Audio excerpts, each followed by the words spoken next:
Buenos días, bienvenido a Entiende tu Salud, un podcast divulgativo para aprender sobre medicina y temas sanitarios de forma sencilla. Yo soy Gonzalo Vaquero Sanz y podéis encontrarme en otras redes, TikTok, Twitter, Instagram o Facebook como @Entiende tu Salud y ahora también en YouTube como Entiende tu Salud. Tengo que decir que estoy bastante emocionado. Hoy os traigo una entrevista con Pablo Castañeda, que es el creador de Smart Sapiens. Pablo es una de las personas que hizo, sin intención de ello, que este podcast exista porque fue de las primeras personas que me motivó a hacerlo, tanto hablando con él como con su propio ejemplo. Tenía muchas ganas de traer este episodio. Pablo estudió ingeniería informática y ha trabajado en campos como la inteligencia artificial enfocada a la salud. Se empezó a interesar por las neurociencias y a divulgar sobre ello desde hace ya bastantes años, desde Smart Sapiens. Tiene un blog con contenido increíble y de mucha calidad, un podcast, una newsletter, divulga en redes como Instagram o Twitter sobre educación, el cerebro, productividad, creatividad, sueño. Pero hoy hablaremos sobre meditación y mindfulness. Es una de las especialidades de Pablo y puede aportar mucho en este campo, tanto desde un enfoque más científico como de forma personal. Aprovechad para escucharle y os animo a buscarle en las redes como Smart Sapiens. Os dejo con la entrevista con Pablo Castañeda.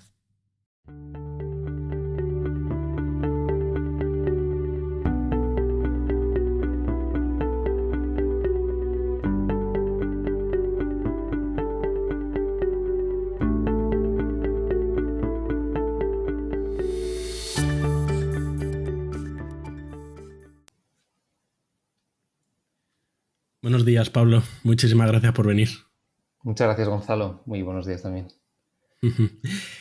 Podríamos empezar definiendo, porque creo que también puede haber controversia, en qué es la meditación y a lo mejor sobre todo cuál es la diferencia con mindfulness. ¿Es lo mismo o son diferentes y tienen similitudes?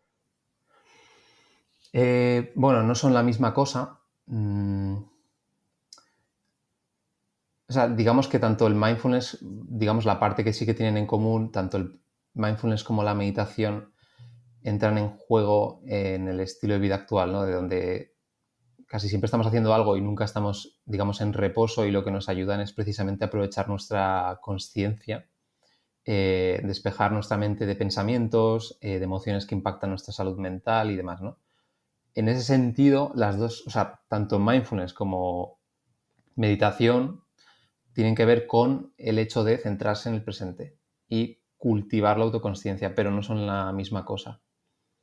La meditación es más un conjunto, o sea, es cualquier práctica que te venga a la mente que tenga que ver con concentración.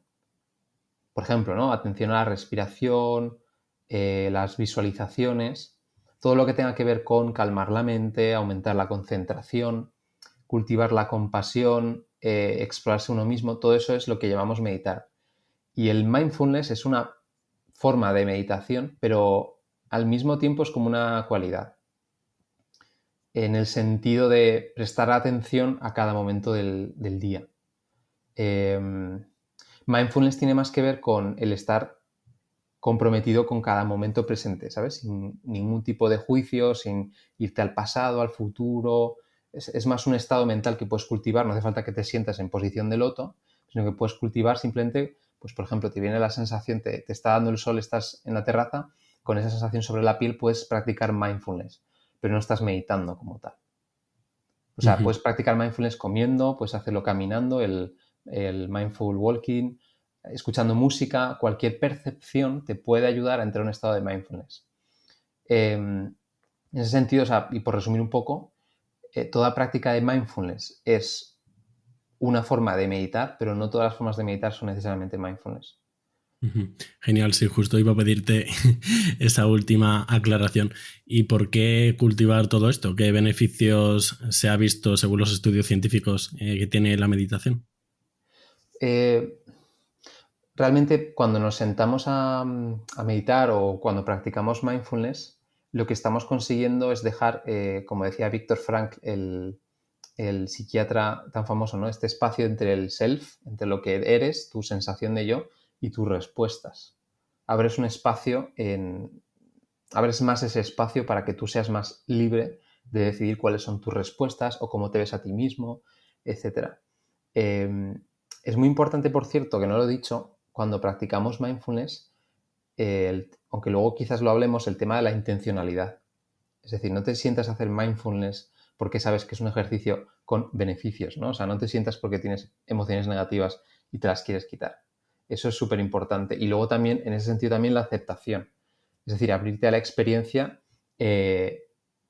Tanto la intencionalidad como la aceptación son dos partes importantísimas que te ayudan precisamente a esto, a abrir este espacio, ¿no? Entre lo que tú crees que eres, lo que se llama memoria autobiográfica, cómo te construyes tu narrativa mental de quién eres, qué haces, hacia dónde vas, etcétera, ¿no? Eso y tus respuestas. Y la meditación sabemos que mejora. Esto es un poco como esto es un poco como el ejercicio físico, como el sueño. Mejoran muchas cosas. Es realmente complicado hacerte una lista, ¿no? Pero, por ejemplo, lo más evidente, pues lo que es la mejora del control de la atención. Lo que se llama el parpadeo atencional. Esto es muy interesante. Por ejemplo, voy a explicar con un experimento que se ha hecho, y es que se pone a la gente, se le sienta delante de una pantalla y se le ponen un montón de números que cada 100 milisegundos cambian, ¿no? El 1, 4, 7, cualquier número, ¿no? Y entre medias de estos números aparecen caras. Y esas caras a veces son neutras, a veces son tristes, a veces son felices. Y lo que se investiga es cómo la práctica del mindfulness ayuda a mejorar el parpadeo atencional. Es decir, tu atención está prestando atención, por ejemplo, a lo que estoy diciendo yo. Si tu parpadeo atencional es muy malo, vas a necesitar parar el podcast y, digamos, filtrar esta información, quitártela de la memoria de trabajo y estar preparado para afrontar nueva información. Las personas que practican mindfulness durante mucho tiempo son capaces, en estos experimentos que explico, de, mientras se le ponen números como distractores y de repente aparece una cara, y saben qué cara era, si era feliz, neutra o triste, y de repente a los 400 milisegundos les aparece otra, ¿no? Entonces, son capaces de poner información en su memoria de trabajo, procesarla y quitarla, y acordarse de ella, ¿no? Y coger nueva información, y así constantemente. Es un poco parecido cuando vemos a un pájaro que mueve la cabeza como de un lado para otro así todo el rato, pues nuestra atención está haciendo eso. Lo que pasa es que en el pájaro es súper evidente, ¿no? Pues es como si un pájaro fuera, cada vez que mueve la cabeza, súper consciente de cada percepción que le llega, ¿no? Eso es lo que te permite a nivel de control de atención todo lo que es el mindfulness. También lo que es la amplificación sensorial del cuerpo, todo el mapeo del cuerpo en general y cómo tú amplificas esas sensaciones o cómo sientes luego las emociones, cómo te separas de lo que son tus emociones y cómo las sientes y de las respuestas, lo que estaba explicando antes, lo que se llama la difusión. El placer, lo mismo. Cuando tú, por ejemplo, comes, yo esto, por ejemplo, lo he vivido, ¿no? Yo que soy de Madrid, antes, cuando no había ninguna hamburguesería y planificabas el día que ibas a ir con tu familia a tomar una hamburguesa y te pedías y no sé, y esperabas ese momento y la tomabas y tal, el placer y cómo lo hacías, cómo la comías, estaba mucho más intenso, ¿no? Hoy en día en Madrid, por ejemplo, ¿no? Si tú ves en el centro de Madrid, prácticamente todo el mundo está acostumbrado a pedir por Globo cualquier cosa y esa capacidad de prestarle atención ya no está, ¿no? Esa capacidad de amplificar el placer ya no existe. Cuando practicas mindfulness, consigues que el placer también aumente. De hecho, por ejemplo, a nivel de, no sé cómo se dice esto, la verdad, me vas a perdonar, pero lo que son las terapias para la sexualidad, gente que tiene problemas sexuales y todo esto, ¿no? El mindfulness es una parte muy importante para reaprender el placer, por ejemplo. O otro beneficio, pues todo lo que es la flexibilidad cognitiva, ¿no? El ser capaz de decir, vale, yo me siento de esta manera o me he frustrado por no ser capaz de aprobar una oposición, eso no significa que yo sea un fracasado, ¿no? Esta flexibilidad con uno mismo también son mejoras o beneficios que te da el mindfulness y las prácticas de meditación. O el tener, por ejemplo, eventos muy dolorosos a nivel emocional, de familiares, de cualquier cosa, ¿no? Pues eso te permite atender esas emociones, entenderlas, evaluarlas y no estar enganchado a ellas como si te atraparan, ¿no? Como si te abrazaran y no pudieras, como si fuera una especie de pitón, una serpiente, ¿no? Pues con el mindfulness, esas emociones, si fueran serpientes, tú eres capaz de quitarte de ellas y entenderlas, ¿no? Entonces, Bueno, en general, tanto desde el punto de vista del control de atención como desde la parte más de la regulación afectiva, el mindfulness se sabe que tiene muchísimos beneficios. Ahora, ¿cuál es el problema, ¿no? O sea, o quizás creo que ahora las preguntas van un poco por aquí, ¿no? Que todavía estamos muy lejos de comprender realmente los mecanismos neurales de la práctica del mindfulness. O sea, sabemos que la práctica sostenida da lugar a cambios psicológicos y neuronales, pero no entendemos todavía cómo son realmente, ¿no? Y de hecho lo que se está haciendo ahora, una cosa muy interesante, es estudiar el mindfulness y los beneficios desde el punto de vista psicológico como teoría de grafos. Es decir, como variables psicológicas que se unen unas con otras, como si dibujamos circulitos y flechas entre esos circulitos. Esa es la teoría, bueno, más o menos los grafos para que nos hagamos una idea, ¿no? Como hacer un mapa mental, ¿no? Pues el mindfulness reorganiza nuestros estados psicológicos. También lo que es a nivel cambios fisiológicos y demás, pero yo creo que lo más interesante es toda la investigación que está habiendo en este sentido, de ver cómo diferentes tipos de meditaciones cambian, ya sea con autocompasión, ya sea con atención a la respiración, escáner corporal, lo que sea, ¿no? Pues cambian de manera muy parecida nuestros estados psicológicos. Yo creo que por ahí sí que se está avanzando más ahora, pero todavía no se comprende del todo. Ujú. Tío, ¿tú sabes lo que no me ha quedado claro? Porque después de haber investigado bastante sobre meditación y tal, la pregunta que en realidad no me ha quedado claro es ¿por qué? O sea, ¿por qué evolutivamente? Es verdad que yo puedo pecar de ser un poco evolucionista, pero ¿por qué evolutivamente puede ser beneficioso el meditar o el mindfulness? O sea, eso, ¿me entiendes? ¿Qué beneficio nos da? A ver, desde el punto de vista, mira, de esto hay un estudio muy interesante que hay estudios hace poco que yo creo que responde a esta pregunta, ¿no? Se cogen a personas y se les pone a dar, gente que vive en la ciudad, y se les pone a dar paseos unos por la ciudad y otros por zonas más de naturaleza, de parques grandes, etcétera, ¿no?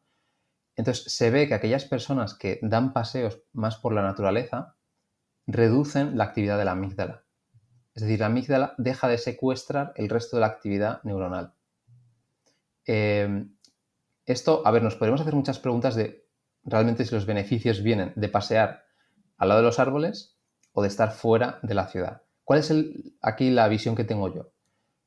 Que no estamos preparados para recibir demasiados estímulos, o tantos estímulos a los que tenemos hoy en día. Porque toda la actividad como sociedad, laboral, personal, todo requiere de un estado mental cognitivo, de planificación, evaluación, toma de decisiones, todo. Y no estamos preparados para asumir esa carga de trabajo mental, por así decirlo. Entonces, ¿nuestros ancestros meditaban? No se sentaban a hacer mindfulness, ni sabían que había que hacer 30 minutos todos los días para ver cambios psicológicos y neuronales, no lo sabían, pero de alguna manera tenían una vida un poco más contemplativa o estaban mucho más presentes a los estímulos que tenían en su entorno natural. ¿Te respondo en este sentido? Sí, me gusta. Es una práctica que se ha ido desarrollando desde hace 2000 y pico años, o no sé si más, como respuesta a los problemas del ser humano actual y que hoy en día se ha, digamos, extendido muchísimo más porque es súper evidente, ¿no? que lo necesitamos. Hay una frase que me gustaría que nos dieras tu punto de vista, porque creo que lo saqué de tu blog, de un budista, del nombre, el cual no voy a pronunciar porque seguro que lo pronuncio mal, que la frase dice: la meditación no es evasión, es un encuentro sereno con la realidad. Sí. Y creo que esto es algo que tú nombras bastante. ¿Nos podrías explicar esto? O sea, la meditación no es simplemente sentarse y cerrar los ojos y dejar la mente en blanco. Es realmente lo que se llama el despertar de la conciencia. Es decir, el darte cuenta de las cosas y estar conectado con la realidad de verdad. Entonces, tu realidad de verdad no es lo que tengo que hacer, lo que me apetece hacer mañana o pensar cómo me encantaría que me toque la lotería ahora o un montón de cosas que te vienen a la cabeza. La realidad, yo por ejemplo, luego si quieres me preguntas y te explico, ¿no? Cuando hice el retiro Vipassana, que eran 10 días en silencio, solo en la naturaleza, meditando, te das cuenta que la realidad es muy simple, simplemente sobrevivir, ¿sabes? Hacerlo en sociedad, evidentemente. Entonces, meditar es despertar eso, despertar las cosas y observarlas simplemente, y no dejarse, digamos, secuestrar por todos los estímulos que tenemos hoy en día. Entonces, si tú la usas, la meditación, como una forma de escapar de tus problemas, lo más normal es que no te vaya a funcionar. Y para mí la meditación, el mindfulness, es como una especie de gimnasio, sí, es como una especie de gimnasio para la mente. Sabemos que tiene un montón de beneficios, pero al igual que, ya no tanto a nivel de los beneficios, pero al igual que no irías al gimnasio solo porque te sientes ansioso o quieres dejar de estar estresado, no deberías meditar solo cuando tienes un montón de problemas emocionales, por así decirlo, ¿no? O más que problemas, diría dificultades emocionales. Entonces, en ese sentido, la esencia de meditar no tiene nada, o sea, va más allá que simplemente los beneficios que puedes encontrar.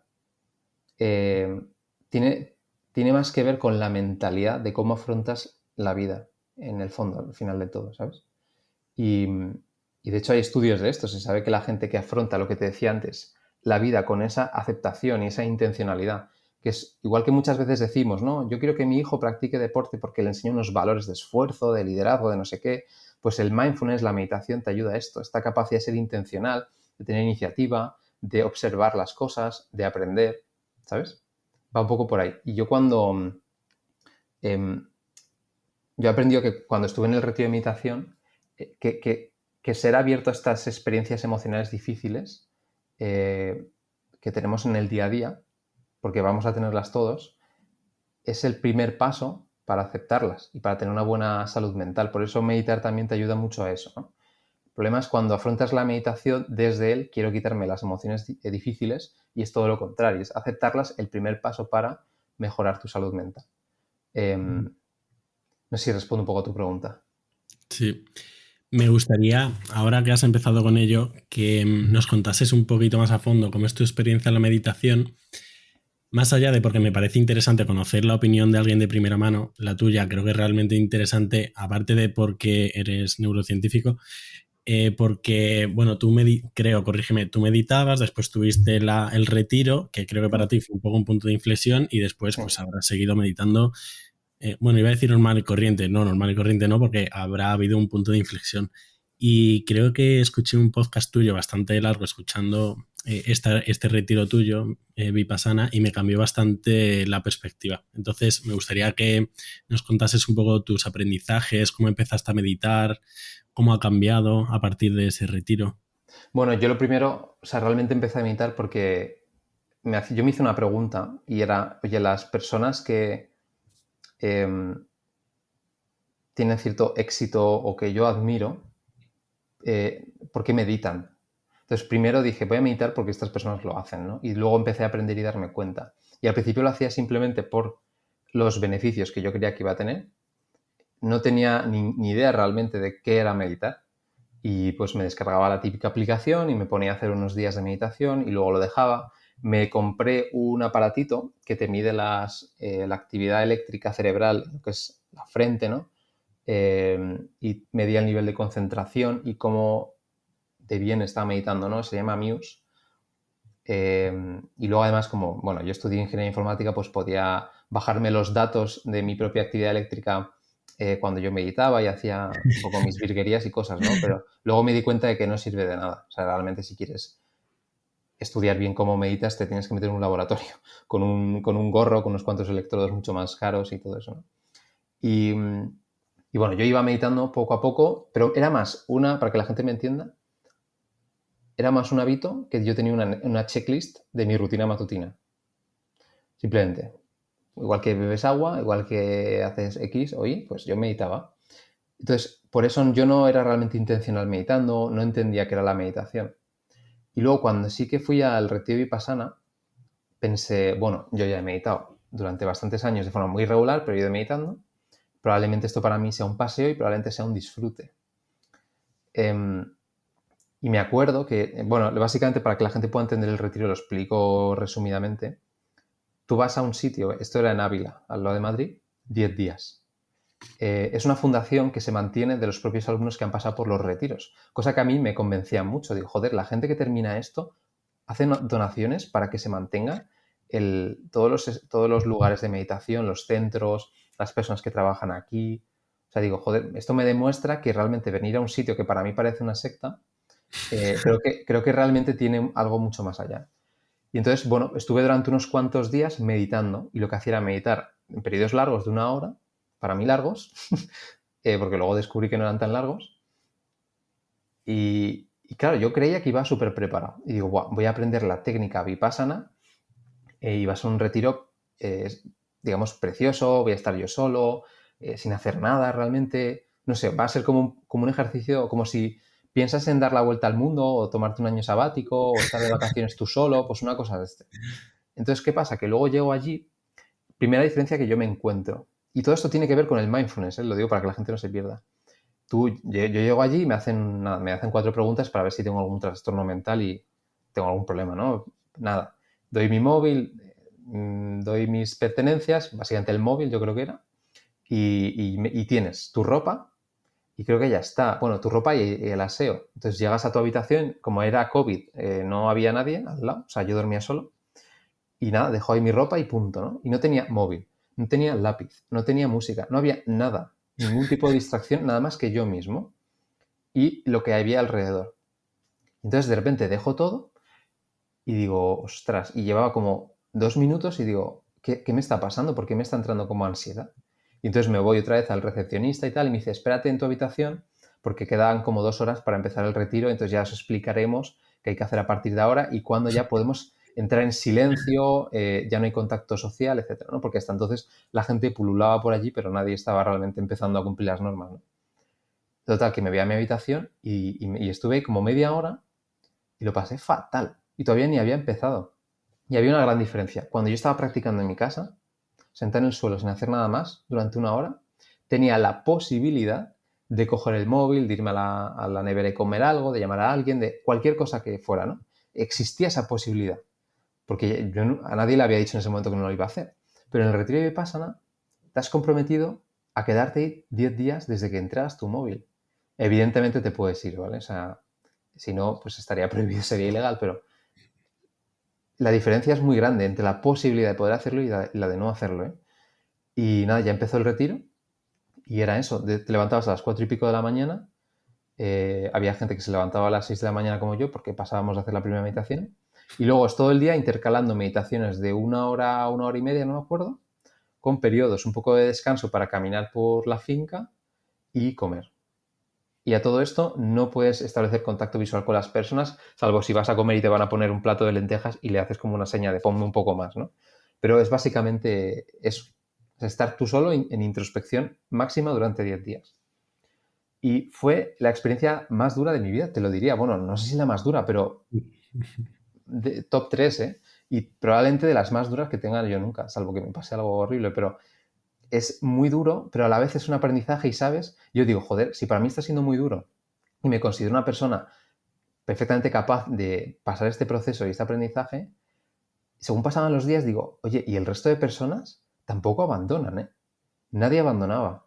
Entonces, esa es un poco la reflexión que hago yo de cuando tú empiezas a conocerte a ti mismo y a mirar realmente cómo son las cosas del mundo y dentro de ti, es un proceso del que no puedes salir. Es que eres tú, es que no puedes salir de ti mismo. Por eso no abandonas el retiro, es algo que la ansiedad sea mucho más grande que el proceso, en cuyo caso pues abandonarías, ¿no? Pero es que nadie realmente muy poca gente, no sé cuál es el ratio, pero muy poca gente abandona. Y ahí me di cuenta de lo que significa sentarse a hacer mindfulness o sentarse a meditar. Entonces, a partir de ese momento, evidentemente te dicen, tienes que practicar para mantener la técnica y los beneficios y tal, pues 1 hora y media al día, no sé qué, hay gente que se junta para hacerlo en diferentes ciudades del mundo. Bueno, yo realmente he aprendido muchas cosas de mí mismo, de la técnica de meditación y todo esto, y ahora practico pues desde 5 minutos hasta media hora o a veces, muy pocas veces un poco más, pero lo que he aprendido realmente es hacerlo bien. Y para hacerlo bien no hace falta ir a Vipassana, pero sí tener en cuenta esto de, oye, puedes crearte esta mentalidad sin tener que ir a un retiro como estos o sin tener que bajarte una aplicación, y es simplemente sentarse sin hacer nada y observar. Eso es el mindfulness. Observar lo que hay alrededor. Hay un ejercicio que hago yo a veces con mis clientes y es, coges un boli y durante 2 minutos se ponen a mirar el boli, ¿vale? El boli, pues mi boli, tengo un boli aquí blanco con unas letras y tal. Entonces, simplemente el hecho de observar algo, sin que tú quieras, genera curiosidad sobre ese algo. Entonces te empiezas a preguntar, ¿y cómo conseguirán que el color sea blanco? ¿Cómo le afecta la luz para que yo lo vea blanco? ¿Cómo será el proceso de fabricación? Lo que sea, da igual, pero cuando tu atención se va poniendo en algo, eso se expande. Entonces, cuando tú afrontas la vida con esta mentalidad de poner la atención en las cosas y de observarlas tal cual son, ves muchísimos más detalles. Es como que ves la película de tu vida en 4K, en 8K o la resolución que quieras, ¿vale? Y entonces las personas vamos por la vida viendo la vida como en una película, en una tele de tubo, y las personas que realmente meditan bien están viendo la vida como una película o sea, en la mejor televisión que te puedes imaginar. Te enseña eso, a observar las cosas con muchos más detalles. Y por eso tus respuestas emocionales, atencionales, de distracciones son mucho más flexibles. Porque las cosas las conoces mejor, ¿sabes? Y luego también consejos personales, pues de cara a meditar, no es necesario hacer meditaciones de grandísima calidad, ¿no? En plan, lo que entendería la gente como sentarse y no haberte distraído ni una sola vez. Porque no va de eso. De hecho, los mecanismos de mejora psicológica del mindfulness están precisamente, si quieres luego los explico, en cuando te distraes, porque te vas a distraer, porque es el funcionamiento del cerebro humano, en corregir esa distracción y volver a la sensación que estuvieras atendiendo. De eso va el mindfulness. Entonces, para cada persona puedes practicarlo de 1000 maneras. Puedes trabajar de 1000 maneras tu forma de percibir el mundo, de conectar contigo mismo, de parar de vez en cuando. El mindfulness no es solo sentarse y practicar cerrando los ojos, atendiendo la respiración. También a veces mindfulness es, por ejemplo, ¿no? Cuando dejemos de grabar esta entrevista, pues probablemente yo cierre el ordenador y me quede 2 minutos sin hacer literalmente nada, sin mirar el móvil y sin hacer nada. Y cuando me vengan pensamientos o cosas que hacer, las observaré, irán pasando, ¿no? Entonces yo seré capaz de seleccionar cuál atiendo. Entonces, mindfulness también es eso, es simplemente esta técnica que se llama stop y te paras 2 minutos y, digamos, ves las cosas de otra manera, ¿no?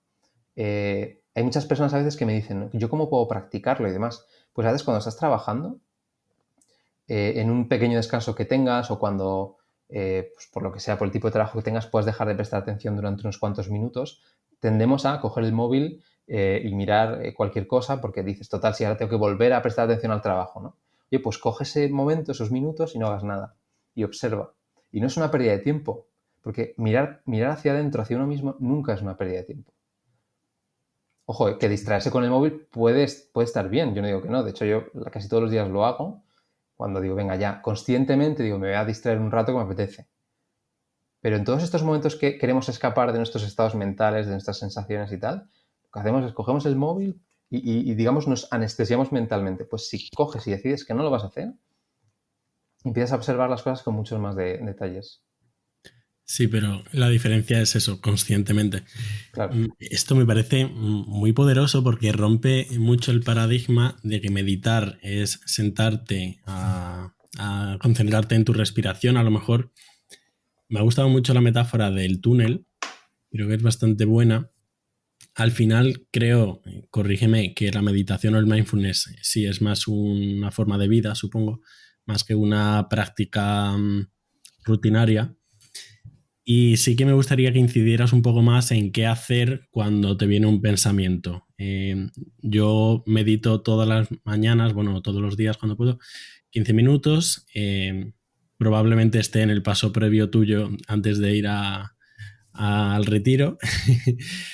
Y entonces sí que me gustaría que incidieras un poco en esto, en qué hacer cuando viene el pensamiento, porque esto te lo digo a raíz de una entrevista de Pies a Cabeza, creo, supongo que te sonará, bueno, que sí que hablaron de esto, de que en realidad el beneficio no era nunca distraerse, sino volver la atención, ¿no? Y eso me marcó bastante. Sí, o sea, bueno, cuando hablamos de meditación, lo que he dicho antes, ¿no? Meditación es esas prácticas de concentración. Mindfulness hace referencia a todo lo que sea atención plena al presente, en sensaciones corporales, en un objeto, en lo que sea, ¿no? Entonces, y también es una manera de vivir. O sea, pero bueno, básicamente explico un poco cómo funciona. Tú cuando... Lo que no importa es cuántas veces fallas, sino cuántas veces te levantas cuando estás haciendo mindfulness. Es decir, cuántas veces te distraes, coges esa frustración y dices, vale, cada vez que me he frustrado porque he sido consciente de que me he distraído, reoriento mi atención. Es ahí cuando hay cambios realmente estructurales. Y en el mindfulness se requieren muchísimas áreas cerebrales. Y se mejora mucho, por ejemplo, la memoria de trabajo. Si a una persona le cuesta mantener la atención en actividades diarias, el mindfulness es perfecto. Entonces, por resumirlo, tú te sientas, ¿no? Tienes por ejemplo, ves un vídeo de YouTube de 10 minutos de meditar y se trata de atención a la respiración, por ejemplo, ¿no? Y te dice, venga, siéntate en una posición cómoda, bla, bla, bla, ya está, cuando te relajas y demás. Y ahora presta atención a cómo entra el aire, ¿no? Cómo inspiras. Entonces tú, cuando te dan esa instrucción, tú pones tu atención, coges y la focalizas en una sensación, en este caso es cómo entra el aire cuando inspiras, y la mantienes, ya son diferentes redes atencionales. Y además, no solo está la atención, sino la memoria de trabajo. Es decir, cómo estás guardando esos recuerdos o esas memorias en tu memoria de trabajo. ¿Qué sucede? Que tú te vas orientando hacia una sensación corporal, ¿vale? Y hoy, de repente, nace una actividad no voluntaria que te distrae. Es normal. Ahí aparece la red neural por defecto, ¡pum! Y te lanza una cosa que te habías olvidado que tenías que hacer, o una emoción, o algo que te gustaría hacer, lo que sea, ¿no? Sale ahí tu red neural por defecto. En ese momento, lo que se conoce la red de saliencia, lo que hace es observar, ¿vale? Como el pájaro que estaba diciendo antes, que de repente presta atención casi cada segundo a una cosa diferente. Pues tu red de saliencia dice, vamos a ver, ha surgido un pensamiento, ha surgido una emoción o lo que sea, oye, ¿qué más voy a poder encontrar? Y se pone en visión panorámica, tanto a nivel de sensaciones internas como de pensamientos, emociones y todo eso, ¿no? Ahora, tú aquí te tienes que dar cuenta cuando practicas mindfulness que tus pensamientos no eres tú, no son algo inmutable, sino que son interpretables. Un pensamiento muchas veces puede convertirse en algo superpoderoso, depende de cómo tú lo interpretas, ¿no? Ahora, en este proceso, en este momento de te has puesto a meditar, has prestado atención a la respiración y han pasado ni 8 segundos, ¡pum!, y te has distraído. Aquí me gusta hacer un símil que es el de la natación. Si tú vas muy rápido, te vas a cansar muy fácil y probablemente no puedas seguir nadando, ¿no? Y si nadas muy lento, pues te puedes hundir. Entonces, la meditación y en este momento de distracción es un proceso personal de no ir demasiado lento, porque si vas demasiado lento y estás súper cansado y tal, es que va a ser imposible que puedas reorientar tu atención. Pero si vas demasiado rápido, te vas a fatigar súper rápido. Vale, pasamos este momento, ¿no?, de la distracción. Y entra como el siguiente componente, que es el diálogo interno. Es como tú enfocas ese pensamiento, esa emoción, lo que sea. Entonces ahí entra en juego en el diálogo interno lo que se llama la memoria autobiográfica de cómo te sientes tú o quién crees que eres, etcétera, ¿no? ¿Qué película te cuentas sobre tu vida, básicamente? Y en este sentido, las personas que menos divagan sobre estos pensamientos, estos distractores que surgen, bueno, no los que menos divagan, que también, sino los que lo hacen de manera consciente, son personas más felices. Los que divagan más y además de forma menos consciente son más infelices. Y de hecho hay estudios, se sabe que las personas que meditan con regularidad son capaces de calmar esta red neural por defecto con mucha más facilidad. Y básicamente, si nos imaginamos un bucle, tú estás meditando y prestas alerta a algo, ¿no? Respiración. De repente, ¡pum!, llega tu red neural por defecto, te da un codazo y te dice, hola, te voy a distraer un rato, ¿no? Y de repente dices, anda, y tu red de saliencia dice, oye, me acabas de dar un codazo, a ver qué más me puede pasar alrededor. Y es ahí cuando tú trabajas la red ejecutiva para reorientar la atención, es decir, te desenganchas, te olvidas de esa persona que te ha dado un codazo y te vuelves a centrar en lo que tenías que hacer y te vuelves a enganchar a la atención, es decir, la orientas. Son diferentes redes neuronales. Entonces, bueno, pues básicamente es un poco el proceso. Este es el proceso de meditación o de mindfulness. el reengancharse constantemente en modo alerta a lo que querías lo que querías atender y amplificar y demás. Sí, me gustaría entrar un poco más en un concepto que antes pasaste un poco por encima, el de intencionalidad. Para responder la pregunta de por qué algunas personas se benefician y otras no, y cuando yo leo o escucho sobre intencionalidad, me recuerda, porque estoy 100% seguro que has leído estos dos libros, por eso te los digo, el libro de Flow, que lo tengo por ahí, me recuerda a ese libro y, y también me recuerda a Malcolm Gladwell por el tema de la práctica deliberada y tal. No sé si tiene que ver. ¿Qué opinas? ¿Nos puedes explicar un poco mejor este concepto de intencionalidad? Prestar atención no es lo mismo que la atención plena. Por ejemplo, ¿no? Tú cuando estás trabajando estás prestando atención. Cuando te distraes y coges el móvil sigues gastando atención y prestando atención. Y luego cuando sigues haciendo cosas y vuelves a tu casa y comes y te duchas y te duermes y trabajas de nuevo y bla, y sigues, ¿no? Todo eso prestas atención constantemente, pero no es atención plena. No es atención plena en el sentido de que no te estás mirando a ti mismo y no te estás observando con curiosidad. Entonces, no sé qué símil poner, pero que la gente piense en algo que le pueda dar curiosidad o le haya dado curiosidad alguna vez en su vida, esa sensación de querer más y de tener la atención ahí puesta y de observar y demás, ¿no? Es como si vieras una película y estás preguntando qué va a pasar con esta persona, con este personaje o con esa trama, ¿no? Pues el mindfulness o sea, la atencionalidad en el mindfulness es lo mismo hacia uno mismo. ¿Sabes? Porque si no lo haces de esta manera, caes en lo que yo antes explicaba, que creo que era mi caso, de tener el mindfulness como una checklist, como una cosa más que te viene a la cabeza que haces y punto. Pero no te preguntas, o sea, no realmente no estás en el proceso. Eso me recuerda mucho al concepto de, bueno, es que como leo bastante de economía y tal, tengo un poco de sesgo. El tema de la motivación interna versus motivación externa, que claro, en la checklist parece un poco más motivación externa y tú hablas un poco más de motivación interna, ¿no? Justo me acabo de terminar el libro de Give and Take de Adam Grant y me ha recordado eso. Te iba a preguntar preparando esta entrevista, claro, yo pensaba, ¿qué le puede interesar a la gente? Y yo decía, pues que dé consejos concretos sobre, por ejemplo, dime prácticas concretas para meditar, o influye la hora del día, o influye la postura, pero ahora estoy pensando que probablemente eso sea bastante reduccionista, limitando el concepto de mindfulness a lo que comúnmente se piensa, pero al mismo tiempo que puede que sea útil. Puede que sea útil que des estos consejos pequeños sobre, pues esto, la postura, la hora del día, técnicas concretas. Mira, es muy interesante esta pregunta porque sabemos que nuestra red neuronal por defecto, esa actividad no voluntaria que tu mente de repente te dispara, se ve afectado por, no voy a decir todo, pero por prácticamente todo. Por tu ritmo circadiano, es decir, la hora del día que tu cuerpo cree que es, por lo que acabas de comer, por las personas a las que acabas de ver por la calle, por un montón de cosas. Todo eso, digamos, va haciendo que la actividad...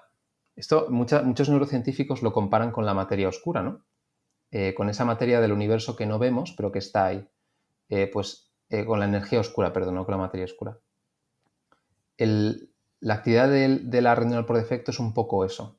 Es como no sé cómo decirlo, ¿no? Pero como tu cerebro contándose una historia otra vez sobre tu vida y lanzándotela de vez en cuando.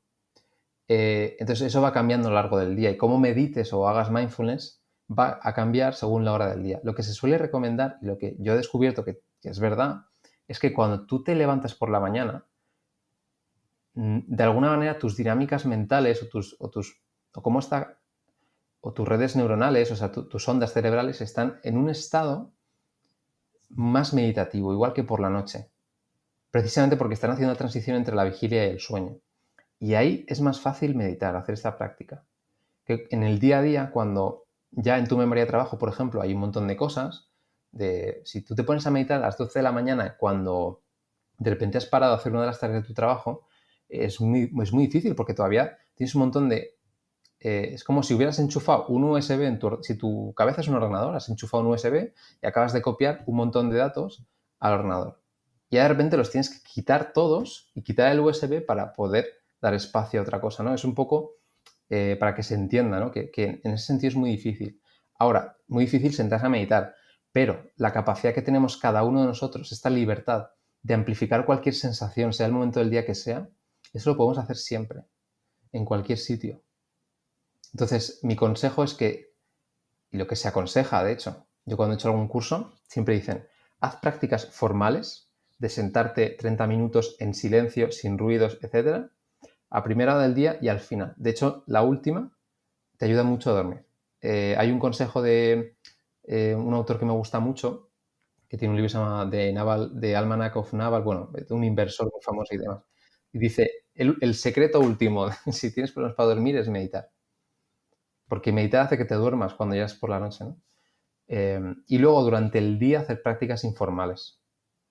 Por ejemplo, prestar atención a tus pisadas cuando vas caminando, hacer esta técnica de stop entre cambio de tareas, de pararte y no hacer nada. Es muy sencillo, de verdad. O sea, simplemente cuando vais a cambiar de tarea, paras y no haces nada.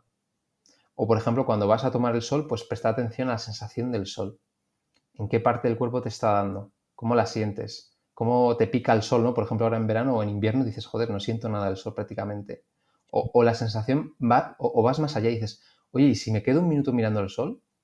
Voy a de repente sentirme más alerta porque el sol tiene ese efecto, ¿no? O sea, mirarlo con curiosidad, sea el sol o sea lo que sea, ¿no? Por ejemplo, también se puede hacer cuando terminas de entrenar.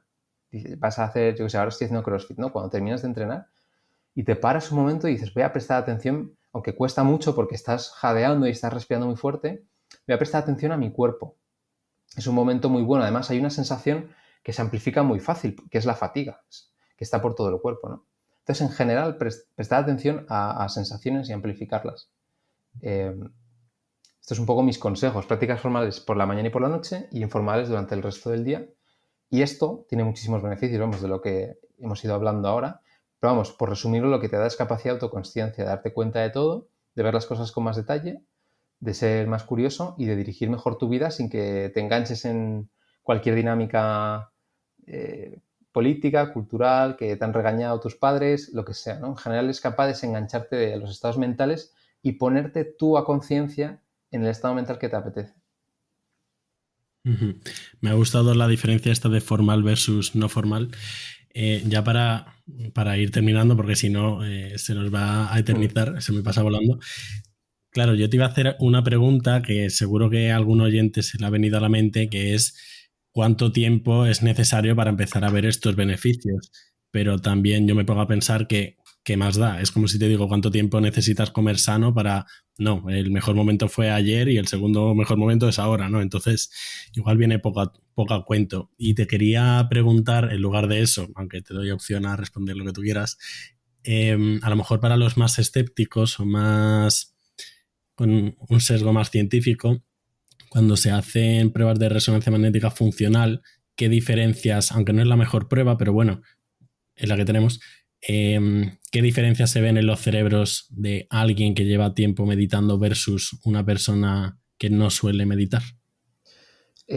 Vale, la segunda pregunta te la respondo un poco de memoria, realmente. Lo que sí sabemos es que cuando tú ves a una persona que no medita, normalmente hay más actividad a nivel de la amígdala y cómo secuestra a la corteza prefrontal, o sea, digamos más de los centros emocionales, los centros de valencia alrededor del sistema límbico. Cuando una persona medita, ¿cómo se llama? Hay una zona del cerebro, joder, se me olvida el nombre ahora. En inglés se abrevia como ACC, la corteza cingulada anterior. Bueno, pues esa zona es, digamos, da pie, o sea, digamos, es como la puerta de entrada entre lo consciente y lo inconsciente, entre comillas, ¿no? Entre las sensaciones del cuerpo, aunque eso va más a la ínsula, pero, digamos, todo lo que llega desde abajo, desde el cuerpo, a lo consciente, más a lo que sería lo que es la corteza en general, ¿no? En resumen, la persona es más consciente porque, digamos, ejecuta más lo que va a hacer de forma consciente y no tanto secuestrado por la amígdala. Y por otras sensaciones más, pues por ejemplo, que vengan desde el hipotálamo, tipo hambre, tipo sed, tipo aburrimiento, lo que sea, ¿no? Como sensaciones más viscerales, por así decirlo. No sé si respondo a tu pregunta con esto. Y luego lo del tiempo. A ver, hay que diferenciar aquí varias cosas. Uno es un cambio de filosofía vital que puedes tener al practicar mindfulness y querer, digamos, prestar más atención plena a las cosas. Claro, es que eso no hace falta que practiques 30 minutos, o sea, eso lo practicas todos los días. Es un poco como el estoicismo, si lo piensas, o cualquier filosofía que se te venga a la cabeza, ¿no? Pues no hace falta que dediques 1 hora todos los días a practicar estoicismo. Es una cosa que es continua. Ahora bien, todo lo que son cambios psicológicos, en la capacidad de regular emociones, atenciones, o sea, la atención, etcétera, sí que es verdad que hay un mínimo a partir del cual sí se ven cambios. Antes no se ven de forma tan clara, que son, no sé si eran 10, 12, 13 minutos, realmente no me acuerdo, pero va por ahí. Y luego, a los 30 minutos, de hecho, cuando haces cursos de mindfulness, normalmente son 8 semanas y prácticas de 30 minutos o cosas así, incluso mucho más. ¿Vale? ¿Por qué? Pues porque la dinámica cerebral va cambiando y cómo entrenas es como cuando haces ejercicio físico, si lo piensas. No es lo mismo empezar a hacer repeticiones en un ejercicio o un sprint o un esfuerzo al principio que al final cuando ya estás más fatigado. Se dice mucho esto, ¿no? Realmente tú cuando estás levantando pesas, haciendo fuerza en el bíceps, ¿cuándo realmente ganas fuerza y cuándo realmente construyes músculo? En la última repetición, cuanto más te cuesta. Pues el mindfulness es una cosa parecida. Cuanto más te cuesta y más tiempo llevas, es ahí realmente cuando estás en la zona de mejora, ¿no? Pues si lo podemos llamar de alguna manera. Y luego además, a ver, también depende, ¿no? Porque una persona que no ha meditado nunca está en un estado muy mental, o sea, su meditación es muy mental, muy de pensamientos, muy de quitarme pensamientos de en medio, no baja al cuerpo, no baja su conexión con su propósito o con el mundo o lo que sea, ¿no? Ujú. Una persona que lleva mucho tiempo meditando se lo hace de forma muy fácil. De hecho, no gasta recursos mentales o cognitivos, no sé cómo decirlo, en quitarse esas distracciones. Simplemente son observadores. O sea, ganan esa capacidad de observar, no de reaccionar ante lo que está pasando en uno mismo. Entonces también depende, ¿no? Una persona más experimentada, vamos, ahora no sé decirte, pero creo que se beneficiaría en menos tiempo que una persona que todavía no desarrolla esas capacidades. Y luego, pues, el ponerte en un estado mental más, por ejemplo, de conexión con otras personas a tu alrededor, o más corporal, o más trascendental, o más hedónico, o más afectivo. Si te quedas mucho en lo mental, todo ese trabajo, estos estados mentales todavía no los estás trabajando. Entonces, hombre, como mínimo 12 minutos, de 12 a 30 minutos o algo así, pero también tener en cuenta que varía mucho de en qué estado mental te encuentras y cómo lo trabajas y si todavía eres capaz de observarte o todavía no lo eres. Va un poco por ahí. Ujú. Y bueno, siempre mejor algo que nada, imagino. Hombre, claro. Sí, sí. Ujú. Pablo, quería que nos recomendases algún recurso. Es algo que le suelo preguntar a todo el mundo. Algún podcast, una película, algún libro, pero me interesa mucho lo que recomiendes tú, no por ponerte expectativas altas de lo que tú quieras. No tiene por qué ser de meditación ni de mindfulness. ¿Algún recurso que nos recomiendas? Vale, y creo que voy a decir varios. Em, Hay 2 libros que son muy buenos, o sea, perfectos para entender realmente la neurociencia de lo que estamos hablando, que son los libros de Nazaret Castellanos. El espejo del cerebro te explica estos mecanismos de atención y cómo cambian. Y la neurociencia del cuerpo, que va un poquito más allá y te explica la relación que tiene tu cuerpo con tu cerebro, con tu mente, etc. Vamos, el espejo del cerebro es el primero que escribió, creo. Ese explica más, digamos, lo que hemos ido hablando ahora. Pero antes de eso, a mí me gusta mucho un libro de Pablo de Ors que se llama Biografía del Silencio, que te despierta muchísimas ideas y muchísima curiosidad sobre el mindfulness. Y es un libro súper breve, que puedes ir leyendo en casi cualquier momento. O sea, tienes un minuto para leer, lees una página y te deja pensando. ¿Que tienes más tiempo? Pues más tiempo, ¿no? Y es un libro muy, muy cortito. Está, yo creo que en casi cualquier librería. Y yo de vez en cuando vuelvo a ese libro, leo algunas frases, siempre me deja pensando. O sea, que recomendaría esos 3 libros. Qué bueno. Pues dinos dónde podemos encontrarte, qué estás haciendo ahora, si estás haciendo algún curso, dónde hablas, dónde... Pues nada, si la gente tiene curiosidad, pueden ir a smartsapiens.net y ahí pueden encontrar todo, tanto el podcast, el blog, mi comunidad, todo lo que hago. También en Instagram, si les interesa seguir más en el día a día o en mi newsletter. Y si hay gente que le resuena lo que le he dicho y quiere que le ayude, pues que me escriba por Instagram. Qué bueno. Muchas gracias, Pablo. Un placer tenerte aquí. A ti, Gonzalo, un placer.